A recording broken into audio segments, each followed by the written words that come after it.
Obama. Barack Obama. Barry O. Oh, The Barack 44th president of the my United States. God. Follows Jocelyn Bioh on Twitter. What the fuck is that? What the fuck is that? How did that happen?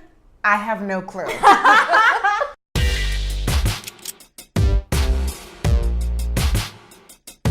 Welcome to Regarding. This is the November episode where we talk about fire theater. That is theater spelled with an R-E, like regarding. The way theater should be spelled. My name is Ray Yamanouchi. I am a playwright. My name is Maria. I am a playwright and a theater critic. We're going to talk about two great shows today. The number one, Jesus Hop the A Train. Number 2, Oedipus El Rey. Vamos. Vamos. Jesus Hop the A Train is written by Stephen Adly-Girgis and directed by Mark Brokaw at the Signature Theater. This is the story of Angel Cruz, who is charged with shooting a cult leader in the ass. He ends up in solitary with Lucius Jenkins, a charismatic, Bible-thumping serial killer. So what did you think of this production? Because I have a lot of feelings. What makes it really great to me is where the play lives in the gray morality of everything. So it uses religion as this vehicle for these idea of what is right and what is wrong, but it never actually it doesn't have the ability. You. Right, it doesn't have the ability to take a side because everything has like a positive and a negative. Here we have a man named Lucius who is charismatic, he is handsome, he is brilliant. He is a serial killer of multiple people and has mutilated their bodies. And when you find that out, it doesn't necessarily stop the feelings you had before because he is good. Like he has a golden tongue. And I felt so uncomfortable with that. I felt so uncomfortable feeling for a character that was this inherently bad. I'm not used to having those juxtaposition, that feeling. So it kind of messed with me. Besides the scenes between Lucius and Angel, there was one scene which I think, sitting next to you, that you were very affected by. It was the scene when Angel is being coached by Mary Jane, the lawyer. Played by Stephanie DiMaggio. Shout out to Stephanie. About how to beat this case. And so the lawyer is basically telling him to lie. And it's like, you gotta get better at lying, tell me this lie, and mean it. I know, I'm sorry, lawyers telling you to lie. Right, but that was the interesting part because as an audience, you sort of, at least this is how I felt, is like, you want him to beat this case. You do, you want you want him to beat this case, you want him to beat the system, but he himself is going through this moral crisis. And he starts to question whether he deserves to beat the case and whether I should be locked up just like Lucius. And it's just fascinating to see. And that scene in particular is wonderful because it's the scene where the mirror is put in front of him. Because you are with him. He's such an empathetic character that you're with him the entire way. And you're even with him when all of that righteous indignation falls and he says, but didn't I do a bad thing? Do I deserve to go to prison for this bad thing I did? I might. And you're even with him through that. Yeah. It was brilliantly written, brilliantly acted. I loved it. I had a great time. Also, Girgis is such a New York City guy. He's so New York. Yeah, that guy, shout out to Him, Upper Marty West Side. Markowitz, Stephen Adly-Girgis. That's who it is. Yeah. Y'all can take your Bloombergs and your Trumps elsewhere. Girgis, his characters are just plucked right off the streets of New York. Well, what did you think of the monologues? The monologues, it seemed, I think that was the one part of the play that really sort of, not dragged it, but sort of fragmented it a little bit in a way where it was like stop and go. I enjoyed them. I thought it gave depth to the characters. It helped the story, but it helped their story. It didn't help the play exactly. It gave us information that we needed to help develop the plot, but by itself, I wasn't as into it as I was the scenes between Angel and Lucius. I was just like, the entire time I was uncomfortable and I loved it. I loved every second of it. Yeah, the Lucius Angel dynamic is basically the meat of the whole play. Well, it's the angel and the devil. Right, yeah, exactly. Pretty literally in this case. Our second show is Oedipus El Rey, written by Luis Alfaro, directed by Che Yu. It's at the Public Theater in collaboration with the Soul Project.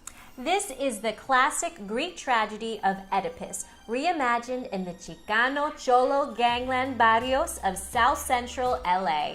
Let me just tell you, all right? You got this? I'm going to camera one over here. Dude, this show, I'm telling you, is going to be at least top 3 shows of this season. 2017-28 season, this is going to be the show. It's fast, violent, high-octane take on a fucking brilliant classic. Oedipus Rex is already one of my favorite, like, old-school plays. This one, though, this adaptation is just on this next level shit. I agree. I thought it was really on point. I was really blown away with everything. The choreography, shout out to Dave Anzuelo and Anki Dave's Fight House. I feel like they just did a really, really good job with placement, with reimagination of it. It was a story that I knew, and yet I felt like it was seeing it for the first time. What I really loved about this production that sort of modernized this tale is that this production, it used society as a way to push Oedipus in fulfilling his own prophecy. It wasn't just like this spiritual thing.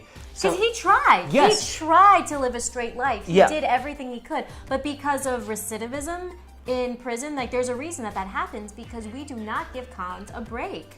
We are not a society that believes in rehabilitation. Tiresias, his like father in prison, basically tells Oedipus to like, as soon as you get out, go to Las Vegas. Be on the straight and narrow. Don't go to back LA. And just get like, go straight, get a job. Wait tables. Right, do whatever wash you gotta dishes. do, but just live an honest life. And he tries that. And this echoes what is a big illness in our society currently. Ex-cons not being able to get jobs, that, what they say, that check box on the applications, which forces him back to LA. And this I thought was so, it was just very timely. It speaks to a lot of the things that are going on right now. And I think this production did a brilliant job of that. Something that I did not expect was the way that Greek names translated so well into Spanish, with the exception of Oedipus, because that's just a weird name to say, and no matter what language you do. But Yocosta, Creon, Tiresias, like I loved it. I did not see that coming. And at one point they referenced it. Someone says to Yocosta, like, Yocosta, that's a name. Yeah. Like, is it? Like, Yeah. where does it come from? Yeah. I don't know. There's It was smart. Juan Castano, who plays Oedipus, I was a little worried from the beginning because he comes off so heavy, and I was like, I don't know. I feel like I want to see a little bit more nuance. But like as the play progressed, you realize that like It the made swagger. sense. It made sense in the character. Right, because he sort of fulfills his own like. The downfall of Oedipus in both stories, Oedipus Rex and Oedipus El Rey, is hubris. It's this idea that like you think you're better, your own like pride. His acting was sort of like that self-fulfilling prophecy. He embodied hubris, and then ultimately that was his downfall. I want to give a shout out to a few people. First of all, the Greek chorus. They crushed it. They were the prisoners. They were the elders. They were the cholos. Like they did everything, and they had like nonstop energy. It was like it was like a drum beat. It was like a machine gun, just like like hitting you. Yeah. And it keeps moving. It keeps moving. Brian Quijada, Reza Salazar, and Juan Francisco Villa.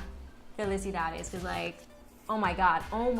I was also particularly blown away with the acting of Yocosta. Yocosta was wonderful, and one of my favorite moments in the entire show is when all of the tragedy befalls all of these people, and Yocosta does what she has to do to free herself. Once she has freed herself from the shackles of these men, she is glorious. She rises and she's free, and it is so beautiful to watch that woman rise up, considering what she has endured, the manipulation, going from like one man to another man. Like I love seeing her free. I thought she did a great job. So shout out to Sandra Delgado.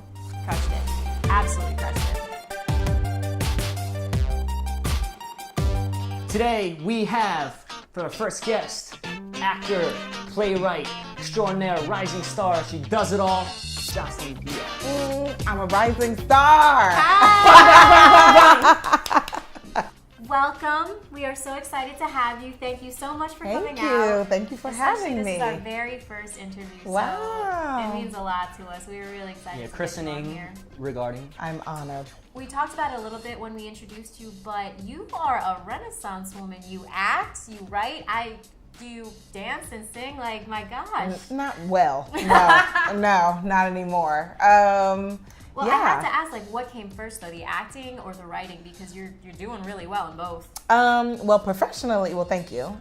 Professionally, I guess the acting came first, even though I went to graduate school for playwriting.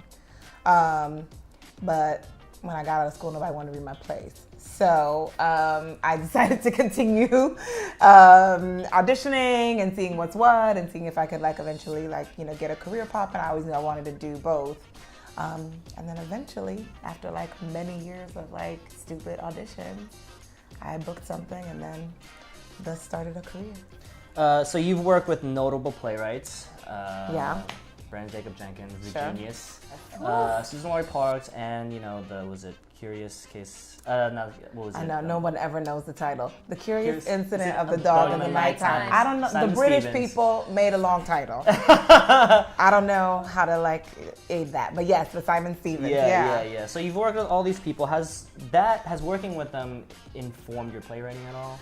I have to say, Susan Laurie Parks was most recently, and so I've always looked up to her. I'm like, she's the god. She's the Amon-Ra of, especially Black female playwrights. We're all just if we can have an ounce of the career and the talent that she has, and the capture of language that she has, and we would all be amazing. But I have to say, I feel like I've stolen a lot and learned a lot from Brandon because I've worked with him the most. Neighbors was both our first plays. It was my first professional play, and it was his first professionally staged play. Yeah, and so we've grown together in a weird way. Everybody was the third time that I had worked with him in the last 7 years. So I feel like I've stolen a lot from him in terms of just carefully crafting comedy and then kind of pulling the rug from underneath you. You were laughing so hard and now you're sad that you were laughing. It's kind of the way he goes, the way he works. So I feel like I've borrowed a lot from him. But and he also mentored you, correct? Oh yeah, he did for the Mentor Project, which was not a setup. People think it was a setup. Yo, all you people out there who thinks it's a setup. It wasn't a setup, okay? I applied, and then after I applied, they were like, "Oh, you're gonna be the mentor." I thought, "Oh my God, that'd be so funny." And then it was, and I was like, "Oh, okay, well, whatever." But it wasn't a setup. All you haters out there. Right, all you theater haters out there. So besides your work with Brandon for the Cherryland Mentoring Project, this is your first production, your first full production outside of that? This is my first production. This is my playwriting debut. Cheers to that. That's Cheers. amazing. I'm out of wine, but cheers. Well, there's a little drop in there. It's There a you go. little. Yeah, a little something. This is your first play, and it's so rare. For any playwright, but especially a playwright whose debut play is being directed by a Tony winner. So what has that been like? Because wait, you said she was the director for the reading, so that was before. Yeah, so it was before she won her Tony. And then she won the Tony. And she won the Tony, and Indecent was great, by the way. Indecent was fire. It was incredible. Fantastic play. Oh my heart. She deserves that Tony 1,000,000%. And I told her she was gonna win. Rebecca, if you watching this, remember when I told you we was walking down the street, we had just came from that Mediterranean spot that you took me to, and I said, you gonna win, and you're like, I'm not gonna win. It's gonna go to the guy who did Oslo or whatever the heck play. And then she won. I could just see the shock on her face. It was, it was kind of amazing. She almost looked like she was having a seizure. She totally wasn't, but she was just in such shock. And were you at home just I was like, oh shit! Yeah. My play's about to be fire! Working with me dramaturgically, there's just something she understands instinctively about the craft of a play, of a good play. And that it's not done until it's done. So even today, when I thought it was done, I realized it's not done. So she kicks your ass a little bit? Or? She does, but in the kindest, gentlest way. She's totally, I mean, that's the thing. I would think that, like, you know, having a Tony Award or whatever would maybe like change someone, or she's totally the exact same person. And like, I feel like weekly, I just have to remind her, like, oh, you know, when something good happens, I'm like, look at you, Tony winner, you know. It's very fun to mess with her in that way, but she deserves it. She has an incredible career, and I'm so glad that the stars aligned, that this is who I worked with my first time out the gate. So props to Rebecca. Props to Rebecca TAICHMAN. Cheers to you. Go ahead, girl. Your hair is also amazing. Actually, something that's in your play that we've been reading about a little bit, it struck home to me very much because I'm from the Philippines, and colorism is so pervasive in our culture. The standard of beauty is always how lighter your skin tone is. Sure. When I went back there the last time, it took me 3 department stores to find a face soap that wasn't whitening. Wow. Because everything was whitening. And when I found out that colorism was going to be in your play, I was thrilled. I'm so excited, but I don't really see that in art a lot, so I was just wondering, you know, is there something specific that inspired you to place this in your production? Yes. And I appreciate you saying that, because I think it is a very universal issue, even if people don't look at it that way. I think people think of it as very black and white. But it's not. It's not. The inspiration for the play came from 2 different places. One, I went to boarding school. My mother went to boarding school, which is where this play is set, in a Buri girls boarding school in Ghana. So that was like one. I was like, I want to do a play about boarding school. I knew I was always going to do that. And then the colorism aspect came into play. I was like so fascinated with the 2011 Miss Ghana pageant. Because there was the woman who won Miss Ghana, her name is Erica NEGO. It's actually American born to a white mother, and who they claimed was a Ghanaian man from the Volta region, which, let me tell you, nobody leaves the Volta region of Ghana. I don't even know where that is. It's somewhere deep. Like, it's like far. If Lion King exists, it's probably Volta region. And so they claimed that her father was from the Volta region, someplace that was, you know, nobody could easily, you know, find information to. Brought her over to the Miss Ghana pageant.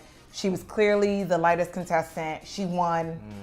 And it was very clear that they just felt like having a lighter skinned contestant would make them more competitive in the Miss Universe pageant. And I was like, how is it so that, like, somehow Western standards of beauty, or, you know, what Westerners consider empirical beauty, has now somehow infiltrated into, like, African culture? Like, how the hell did we let that happen in 2011? You know, I could almost think and excuse it in 1960, but 2011, really? And it completely backfired. She didn't win, like, you know, and you can watch the video clip. It looks crazy, with like the parade of nations and all these like beautiful women and their like exotic accents, like saying their country or whatever. And she walks up and is like, Ghana. And it's like, oh my God. I was like, girl, who are you? Why? I was just so fascinated. Why? I was fascinated. And so I was like, well, how can I conflate these 2 ideas and like turn it into hopefully a powerful play? And so that's what I've been working on. Yeah, thank you. Cheers to I know, you. I'm just. Yeah, I give you props. I gotta say that is a beautiful thing that you're bringing. That makes me so happy Thank on you just very about every much. level. We talked about school, and one of the audiences that we are trying to reach with this show is people that are in school. We want to reach the younger crowd and show that theater is not necessarily an elitist thing. So people that are interested in theater as their profession, do you have any advice to aspiring artists that are in school right now? Yeah. Don't do it. No. Yo, cut this shit. No. Let me like get my Viola Davis on and think of something really inspiring to say. No, honestly, what I usually tell people is that like this business is not easy. Doing art and making art, pursuing art is not easy. And so just do. And I feel like often, people always ask me like, oh my God, how do you write a play? I'm like, write a play.